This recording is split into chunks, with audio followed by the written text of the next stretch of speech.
जैसे आपने बताया किस प्रकार से हम अनादि कर्मों के चक्कर में फंस जाते हैं और रिपीटेडली वहीं फंसे रहते हैं। तो प्रश्न ये आता है कि मन में कि जो पूर्व जन्मों के संस्कार हैं, इम्प्रेशंस हैं, वो कहीं ना कहीं हमें मतलब ऑब्स्ट्रक्शन बनते हैं कि दोबारा से उस साइकिल में जाने के लिए, और भक्तों का इतना अच्छा संग ले नहीं पा रहे हैं। तो कहीं ना कहीं बीच में गाड़ी ऊपर नीचे होती रहती है, और कई बार डिविएट भी हो जाते हैं, गिर भी जाते हैं। तो क्या हम ऐसा करें कि वो उधर उस लूप में, उस ट्रैप में ना फंसे और यहाँ पे चलते रहें? क्या प्रिकॉशन? या तो हम सबकी यही कहानी है, विशेषकर जो अनर्थ निवृत्ति की स्टेज है। एक तरफ संस्कार खींच रहे हैं, एक तरफ भक्त खींच रहे हैं, तो हम कभी यहाँ कभी यहाँ, तो टग ऑफ वॉर चल रहा है हम सबके साथ। तो एक चीज़ हमें हेल्प करेगी कि कैसे हम अपनी फ्री विल का उपयोग कर रहे हैं। हमारे पास हर मोमेंट चॉइस है, संस्कारों को फॉलो करना है या गुरु साधु शास्त्र को फॉलो करना है। हर मोमेंट हमारे पास चॉइस है।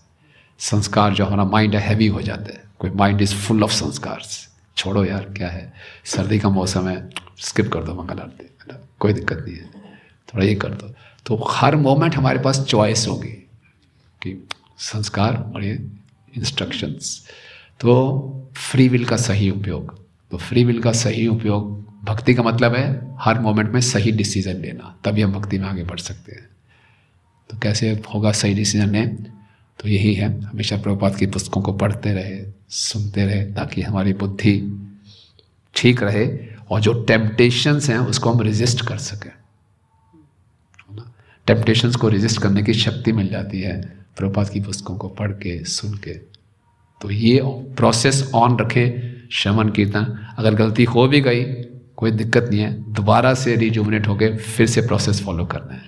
कई बार गलती हो जाती है, हम इतने हतोत्साहित होते हैं, बोले अब नहीं हो पाएगा, तो माया और पिटाई करती है और नीचे ले जाती है, और गिल्ट होता है, और मैं नहीं कर पाऊंगा, यस माया कहती यही तो ढूंढी और पीछे।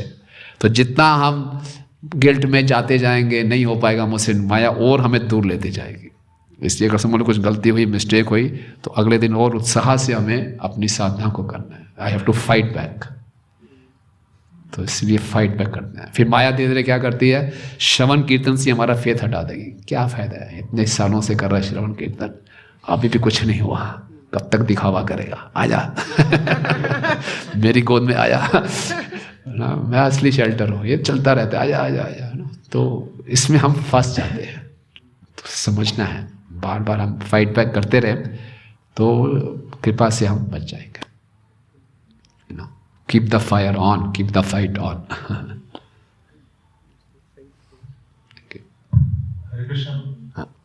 ये माया से निकलने की बात हो रही थी, तो प्रभुपाद यहाँ पे ना जिक्र करते हैं लास्ट लेयर ऑफ माया, एक जगह करते हैं, दो तीन जगह किया हमने। तो ये क्या सबसे खतरनाक है, इससे निकलना? हाँ, कॉन्ट्रैक्टिविटी होती है, उससे रिलेटेड है ये। लास्ट लेयर ऑफ माया मतलब सायुज्य मुक्ति, भगवान में लीन हो जाना। हाँ, कि व्यक्ति खुद ही भगवान बनना चाह रहा है, फिर भगवान में लीन होकर मैं भगवान बन गया। ये लास्ट लेयर ऑफ माया, कि मुझे इस संसार से दुखों से छुटकारा मिलेगा, मैं कुछ नहीं करूँगा, कोई एक्टिविटी नहीं, कुछ नहीं, शांति शांति शांति, जाके लीन हो जाऊँगा। ये लास्ट लेयर ऑफ माया। ऐसा एग्जांपल है कोई सोसाइटी में अभी इस टाइप कोई ऐसे गुरु वगैरह है? बहुत है बहुत है। ठीक है।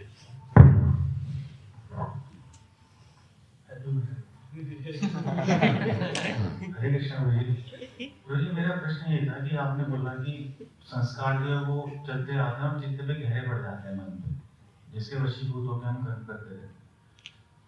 अब अहंकार जो अहंकार है कि शरीर से अपनी पहचान, आइडेंटिफिकेशन करना।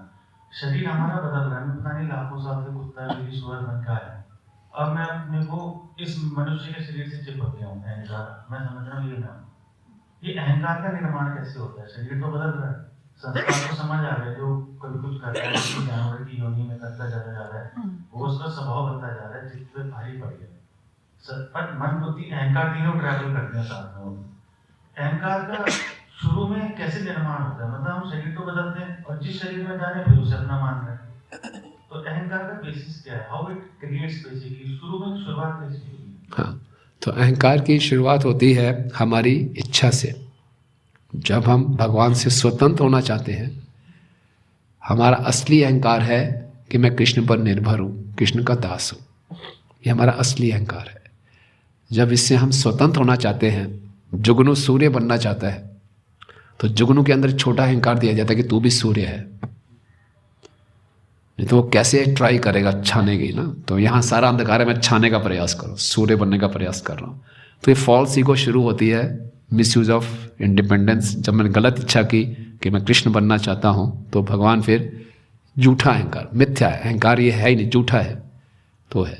और इसके माया ने ऐसे अरेंजमेंट करती है कि जिस भी शरीर में जाता हूँ मैं अपने को कंफर्टेबल पाता हूँ, परफेक्ट हूँ,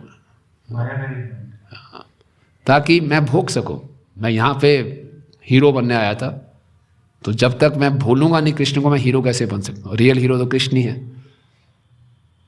लेकिन जब खूब पिटाई हो जाती है तो भगवान ने क्या है, भगवान ने दोनों फैसिलिटीज़ दे रखी है। अगर वो इस संसार में भोगना चाहता है तो भुलाने की फैसिलिटीज़ है, अगर मेरे पास आना चाहता है तो याद करने की फैसिलिटीज़ है। कौन सी फैसिलिटीज़ ज़्यादा दी होंगी, भुलाने की या याद करने की? भुलाने की। माया का काम तो भुलाने का, हमारा काम नहीं, भगवान ने कौन सी फैसिलिटीज़ दी है हमें? याद कराने की। क्योंकि सृष्टि का उद्देश्य ही यही है, हमें सुधारने के लिए, जो हम भूले हुए हैं वापस याद कर सकें।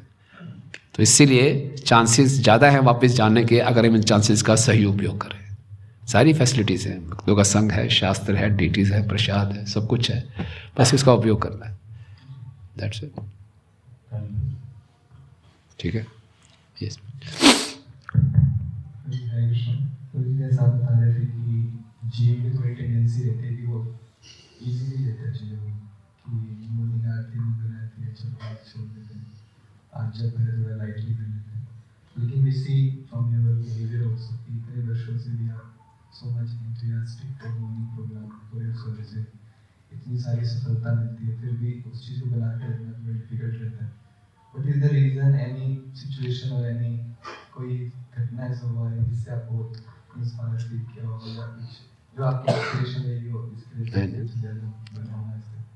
देखो बहू, भक्ति में कई बार जो दिखता है वो होता नहीं है और जो नहीं दिखता वो होता है ना। तो आप मेरे लिए प्रार्थना कीजिए, जो आप कह रहे हैं वो सत्य हो। लेकिन फिर भी जो हमने गुरुजनों से सुना है कि लंबे समय तक हम कैसे उत्साहित रह सकते हैं, तो एक रोल मॉडल हमें हेल्प करता है। तो हमारे लिए हमारे गुरु महाराज हमारे रोल मॉडल हैं। तो हम देखते हैं, और बहुत सीनियर डिवोटीज हैं, इसके मोहन रूप प्रभु जी हैं, सब हैं, को देखते हैं संघर्ष करते हुए। तो रोल मॉडल जब दिखते हैं तो हमारे को उत्साह मिलता है कि यस, हमें भी करना चाहिए, हमें भी करना चाहिए, और प्रयास करते रहें। और दूसरी बात है, अपने आप को याद दिलाना चाहिए टीना फैक्टर। टीना क्या है? There is no alternative. अब भक्ति से, भक्तों से नाराज हो भी जाओगे तो क्या करोगे? There is no alternative. पिटाई हो भी गई, माया ने खूब पिटाई कर दी, आप थोड़ी इंद्र तृप्ति कर भी ली, फिर करोगे क्या उसके बाद? भक्ति के अलावा और कोई सहारा है नहीं, तो और कोई अल्टरनेटिव है नहीं, जो भी करना यही करना है। तो इसीलिए लग जाओ, ये है कुछ। ठीक है, good. So thank you very much. ग्रंथराज श्रीमद् भागवतम की, जगत गुरु श्रील प्रभुपाद की, निताई गौर प्रेमानंदे, प्रभु जी की जय।